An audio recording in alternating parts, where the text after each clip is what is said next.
Hello दोस्तों, कैसे हैं आप। आज मैं लेके आया हूँ आपके लिए एक नया वीडियो अपने अपने YouTube channel web coding with Ankur में।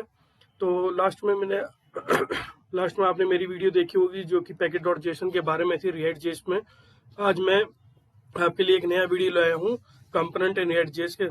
तो चलिए स्टार्ट करते हैं आज अपनी वीडियो कंपोनेंट इन रिएक्ट जेस।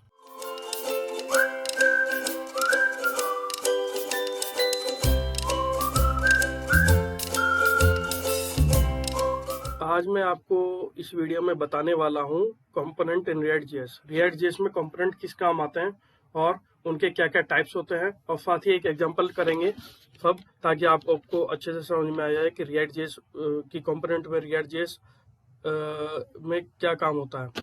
ठीक है, तो आज मैं इस वीडियो में तीन तरह के टॉपिक कवर करूंगा। पहला है कि what is React component, second है type of React component, and third है एग्जांपल ऑफ रिएक्ट कंपोनेंट। आपको परेशान होने की कोई जरूरत नहीं है, मैं एक एक चीज आपको बताऊंगा। साथ ही आने वाले वीडियो में मैं आपको डिफरेंट टाइप्स ऑफ कंपोनेंट के बारे में भी बताऊंगा और उनके एग्जांपल भी आपको करके दिखाऊंगा। तो चलिए स्टार्ट करते हैं आज अपनी वीडियो। तो सबसे पहले जो हमारा टॉपिक है वो है व्हाट इज रिएक्ट कंपोनेंट। तो जैसे कि आप देख सकते हैं कि रिएक्ट कंपोनेंट, मैं आपको पहले बता देता हूँ कि रिएक्ट कंपोनेंट क्या होता है। रिएक्ट कंपोनेंट एक तरह की कंपोनेंट होती है, या आप ये कह सकते हैं कि जैसे कि आपका हाउस होता है, हाउस जो बिल्ड होता है वो ब्रिक्स की हेल्प से होती है। जो उसके ब्रिक्स होते हैं वो एक तरह ऐसी, जैसे हाउस होता है वो रिएक्ट का वो एक तरह से रिएक्ट के जैसे काम करता है, और रिएक्ट एज एग्जांपल आप ले सकते हैं। और जो उसकी ब्रिक्स होती है वो एक तरह के कंपोनेंट की तरह काम करती है।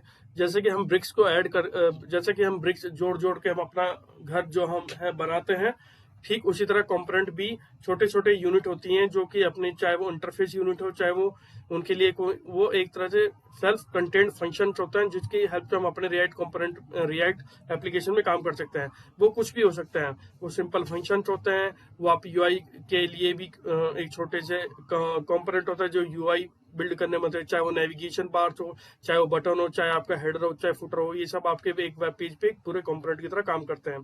ठीक है, तो वेब पेज में आपको जैसे कि पता है कि वेब पेज में हमारे पास बहुत तरह के सेक्शन डिवाइड होते हैं, जैसे आपका हेडर हो गया, फुटर हो गया, साइड नेविगेशन हो गया, बटन हो गया। ये भी एक तरह से अगर हम एज ए रिएक्ट एप्लीकेशन को लें तो ये भी एक तरह के छोटे स्मॉल यूनिट होते हैं, बिल्डिंग ब्लॉक्स होते हैं, जो कि पूरी रिएक्ट एप्लीकेशन को बिल्ड करते हैं। ठीक है, आप इन्हें भी react as a react component as example ले सकते हैं।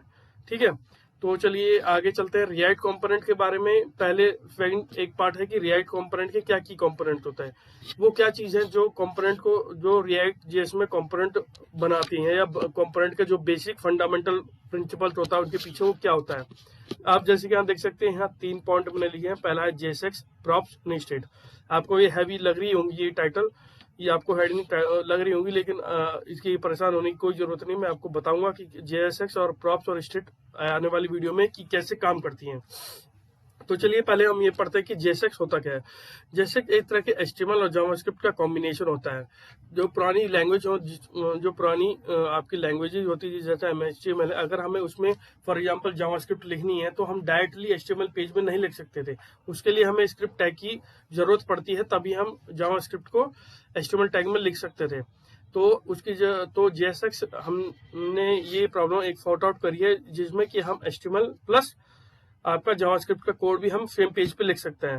वो कैसे लिखेंगे मैं आपको एक एग्जांपल करके बताऊंगा। ठीक है, बाद में है सेकंड चीज हमारे पास प्रॉप्स। एक सेकंड की कंपोनेंट है रिएक्ट जेएस एप्लीकेशन, जो कि बहुत ही इंपॉर्टेंट है, क्योंकि प्रॉप्स, यहाँ प्रॉप्स का मतलब होता है प्रॉपर्टी। आप इसे, प्रॉप्स एक तरह का शॉर्ट नेम है प्रॉपर्टीज के लिए, जो कि हम रिएक्ट जेएस में यूज करते हैं। ठीक है, ये बताता है कि प्रॉप्स मतलब प्रॉपर्टी, जो कि हम parent component to child component pass on करते हैं।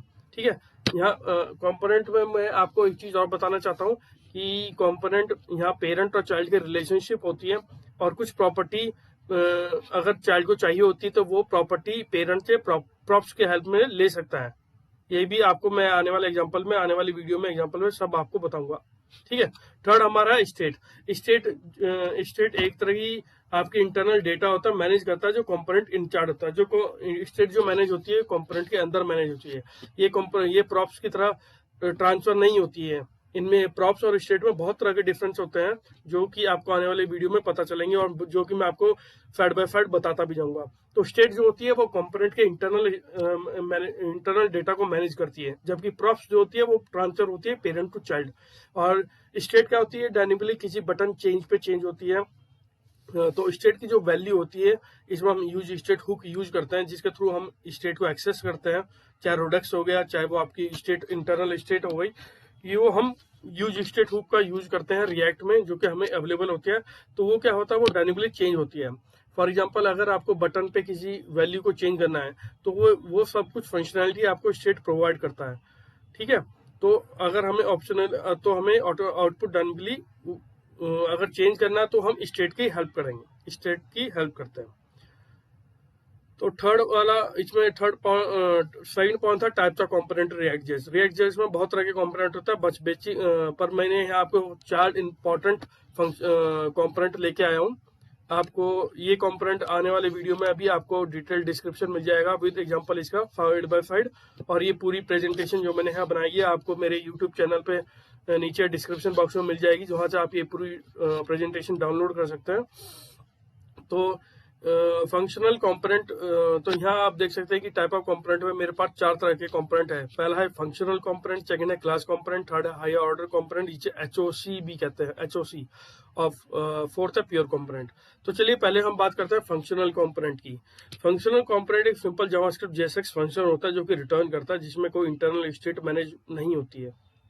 ठीक है, वो एक तरह से खाली रिटर्न करता है, वो खाली डिस्प्ले, कोई डेटा अगर हम डिस्प्ले करना हो जिसमें हमें अपनी स्टेट मैनेज नहीं करनी है, तो वो वहां हम फंक्शनल कंपोनेंट को यूज करते हैं। ठीक है, जिसे हम स्टेटलेस कंपोनेंट भी कहते हैं। स्टेटलेस का मतलब जिसमें स्टेट नहीं होती है। ठीक है, और ये बेसिकली आपको प्रेजेंटेशन में कंपोनेंट में चेंज आता है। आइडली कहाँ यूज होता है ये, बेसिकली फंक्शनल कंपोनेंट आपको प्रेजेंटेशन कंपोनेंट में काम होता है, यूआई कंपोनेंट में आपको फिक्स करने के, या कोई रीयूजेबल पीस में आपको ये काम आता है। तो ये जो फंक्शनैलिटी है ये सब फंक्शनल कंपोनेंट की है। दूसरा कंपोनेंट पे आ जाते हैं हम, वो है class component. Class component class keyword के हेल्प से बनता है, जिसमें कि हम रिएक्ट डॉट कंपोनेंट को एक्सटेंड करते हैं क्लास में। ठीक है, ये स्टेटफुल होता है, इसके इंटरनल स्टेट मैनेजमेंट होती है दिस डॉट स्टेट के हिसाब से। ठीक है, इसमें लाइफ साइकिल मेथड्स होता है कई तरह के, जैसे माउंटिंग हो गया, अपडेटिंग हो गया, अनमाउंटिंग हो गया। ये life cycle method basic react JS की फंक्शनैलिटी होते हैं, जो कि बिल्डअप करते हैं, और ये मेन पूरी लाइफ साइकिल मेथड होता है जो पर रिएक्ट जेएस चलती है। तो एज ए एग्जाम्पल है क्लास कंपोनेंट के। आगे हमारे पास है higher order component, function that take an component and return a new component. ये ऐसे फंक्शन जो कि कोई फंक्शन लेते हैं या वो फंक्शन रिटर्न करते हैं। फंक्शन एज एन आर्गुमेंट लेते हैं और वो या तो फंक्शन रिटर्न करते हैं। अभी आपको इस हायर ऑर्डर कंपोनेंट समझ में नहीं आ रहा होगा, आने वाले वीडियो में मैं आपको एग्जांपल भी करके दिखाऊंगा कि कैसे हमारे हायर ऑर्डर कंपोनेंट काम करते हैं रिएक्ट जेएस में। और ये बेसिकली कहाँ काम आते हैं कि अगर हमें कॉमन फंक्शनैलिटी जोड़नी हो, या अगर हमें उसमें और एडिशनल एग्जिस्टिंग कंपोनेंट, अगर हमें अपनी एडिशनल फंक्शनैलिटी ऐड करना हो एग्जिस्टिंग कंपोनेंट में विदाउट चेंजिंग उसके इंटरनल फीचर से, तो हम एचओसी के थ्रू कर सकते हैं। फोर्थ है हमारे पास प्योर कंपोनेंट। तो प्योर कंपोनेंट क्या होता है, ये एक तरह की रिएक्ट कंपोनेंट की सब क्लास होती है, और ये इंप्लीमेंट होती है शुड कंपोनेंट, और चेकिंग करती है कि प्रॉप्स चेंज हुए नहीं हुए, री रेंडर होती है। It allow checking props are change. फिर हमें ये बहुत ही कॉन्शियसली हमें इन्हें यूज करना होता है। तो ये कुछ कंपोनेंट थे जो कि टाइप्स ऑफ कंपोनेंट थे। तो चलिए मैं अब आपको अपने स्क्रीन पे ले जाता हूँ, वहाँ हम इसमें एक एग्जांपल मैं आपको करके दिखाऊंगा, ताकि आपको कंपोनेंट रिएक्ट जेएस में कैसे काम करता है आपको अच्छे से समझ में आ जाए। चलिए हम अपने विजुअल स्टूडियो पे चलते हैं। यहाँ ये डेमो ऐप है। मैं आपको 2 तरह से कंपोनेंट को कॉल कैसे करते हैं वो मैं आपको बताऊंगा। तो चलिए पहले अपनी ऐप को रिस्टार्ट करते हैं।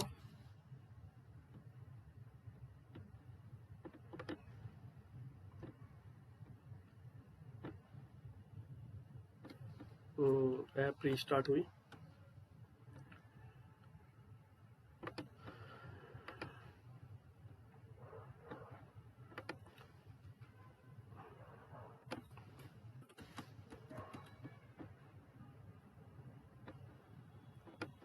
ठीक है, ये हमारी ऐप हेलो वर्ल्ड लिखी है, ये हेलो वर्ल्ड आपका app.js में से आ रहा।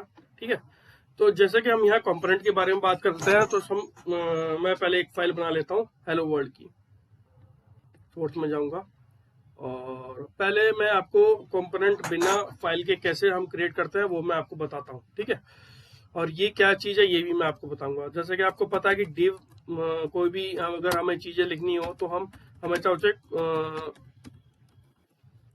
हेलो कंपोनेंट, तो हमेशा उसे हम डिव में लिखेंगे। अगर हम डिव में नहीं लिखेंगे तो हम ये डायरेक्टली कॉल नहीं कर पाएंगे। मैं आपको दिखाता हूँ, सेव करेंगे तो वो इशू देगा और एप्लीकेशन में भी इशू आएगा। ठीक है, क्योंकि हमें कोई भी चीज रिटर्न करनी है तो वो हमें डिव के अंदर करनी पड़ेगी।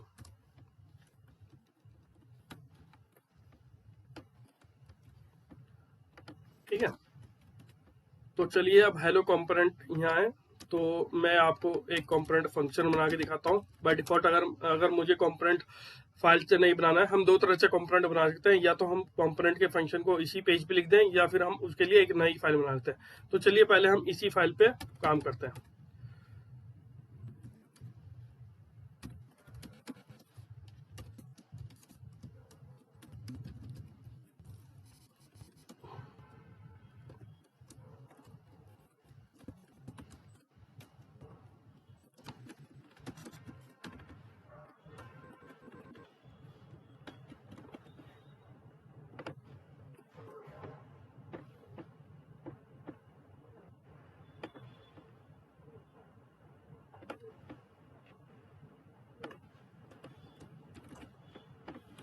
ठीक है, ये हेलो कंपोनेंट है। अब इस कंपोनेंट को मैंने हेलो नाम का एक कंपोनेंट बनाया, जैसे कि आप देख सकते हैं फंक्शन है, और इस हेलो कंपोनेंट का जो कि आपको ये दिखाई दे रहा है। ठीक है, तो मैं इसके नीचे ही मैं इसके नीचे ये एक और चीज ये कंपोनेंट को कॉल करूंगा ताकि ये पता चल जाए कि हेलो कंपोनेंट आ रहा है। जब भी हम किसी कंपोनेंट को कॉल करते हैं तो हम उसे कैपिटल में देते हैं। ये देखिए, जैसे कि आपने टाइप किया हेलो कंपोनेंट आपका आ गया, क्लिक करेंगे और हेलो कंपोनेंट सेव करेंगे, और जब आप दोबारा रन करोगे तो देखिए हेलो कंपोनेंट फ्रॉम कंपोनेंट आ गया। ये हेलो कंपोनेंट वो है जो आपने डायरेक्टली डिव के अंदर आपने ये चीज लिखी हुई है, और ये हेलो कंपोनेंट वो है जो कि मैंने यहाँ नीचे फंक्शन डिफाइन किया। तो ये एक तरीका जिससे कि हम हेलो कंपोनेंट को अपने ऐप वाली फाइल में कंपोनेंट को लोड कर सकते हैं। ठीक है, तो चलिए दूसरा मैं आपको बताता हूँ। दूसरा जो हमारे पास ऑप्शन है, दूसरा मैं एक फाइल बना लेता हूँ हेलो वर्ल्ड .jsx। ओके, तो यहाँ मैं इंपोर्ट करता हूँ रिएक्ट फ्रॉम रिएक्ट। ठीक है, कांस्टेंट फंक्शन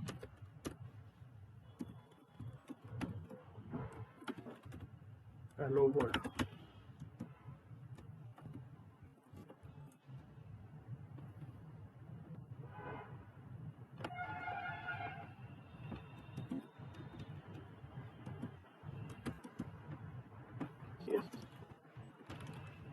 रिटर्न करेंगे,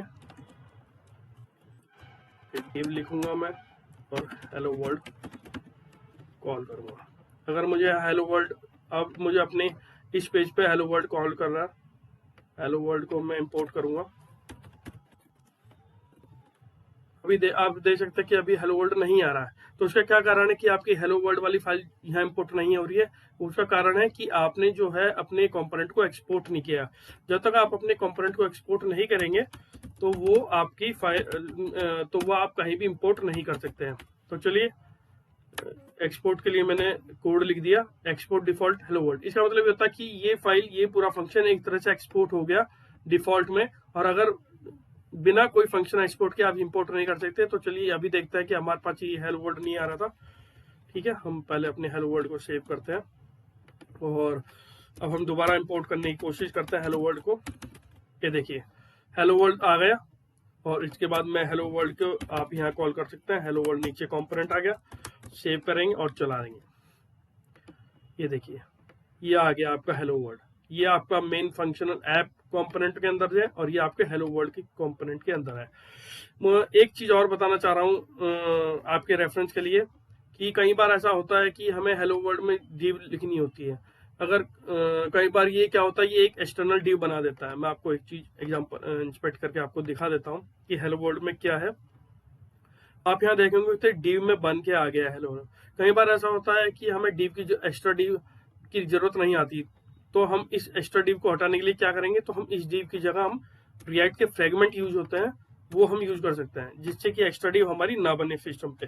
ठीक है, मैं सेव करता हूँ और मैं दोबारा स्टार्ट करता हूँ। तो आप देखेंगे कि यहाँ आप देखेंगे कि अब आपके हेलो वर्ल्ड के div नहीं है, ये देखिए आपका डायरेक्ट आ गया। ठीक है, ऐसे ही ये बन सकती हैं। अगर आपको अपनी इसके लिए div चाहिए तो आप दोबारा div ऐड कर सकते हैं। ये भी एक तरह के, ये रिएक्ट फ्रेगमेंट एक तरह के यूज कर, रिएक्ट फ्रेगमेंट नाम की एक चीज होती है रिएक्ट जेएस में, जो कि हमें हेल्प करती है जब हम एक्स्ट्रा div नहीं ऐड करना चाहते अपने सिस्टम पे या अपने कोड में। तो हमें रिएक्ट फ्रेगमेंट एक ऑप्शन में देता है जिसके कि हम एक्स्ट्रा div ना ऐड कर पाए और खाली अपने जो मेन कंपोनेंट की फंक्शनलिटी उसे कॉल कर पाए। तो ये कुछ वीडियो थी, तो ये कुछ एग्जांपल था जिसमें मैं आपको दो तरह से बताया कि कैसे आप हेलो वर्ल्ड फाइल की हेल्प से कंपोनेंट को, एक कंपोनेंट को कैसे आप एक्सटर्नल फाइल से कंपोनेंट को लोड कर सकते हैं, या अगर इंटरनल फंक्शन है या इंटरनल में आप कैसे अपने फाइल को लोड कर सकते हैं कंपोनेंट रिएक्ट जेएस में थ्रू। तो ये मैंने आज आपको इस वीडियो में बताया। आने वाली वीडियो में मैं बाकी और भी कंसेप्ट क्लियर करूंगा। तो आज के लिए बस इतना ही।